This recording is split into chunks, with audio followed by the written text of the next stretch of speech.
कमेन्टको लागि धन्यवाद छ। तपाईँले योभन्दा अगाडिको भिडियोमा जे देख्नुभयो त्यहीमै कमेन्ट गर्नुभयो होइन। म के भन्न चाहन्छु भने नि, अमेरिकामा बस्ने सबैजनाले सुनै खान्छन् भने होइन। अमेरिकामा बस्ने मानिसहरू पनि मानिस हुन्, उनीहरू नेपाली हुन् होइन।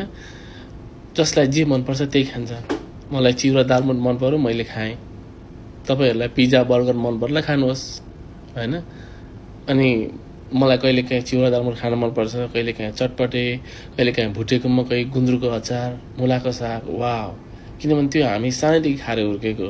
अहिले म अमेरिका आएँ भन्दैमा मैले खालि भिडियोहरू चाहिँ पिज्जा बर्गर खाएको, मैले मर्सिडिज गाडी कुदाएको, मैले हेर्ली डेभिडसन मोटरसाइकल किनेको भिडियोहरू हाल्नुपर्छ भन्ने छैन क्या। तपाईँको सङ्घर्षका दिनहरू देखाउनुहोस्, ताकि अरू अमेरिका आउन लागेका मानिसहरूले पनि त्यहाँ गएर यतिको सङ्घर्ष गर्नुपर्ने रहेछ भन्ने उनीहरूले ज्ञान पाउन् भन्ने मेरो चाहना हो। त्यही भएर मैले त्यस्ता कुराहरू हालेको। सबैजनाको दिन शुभ रहोस्।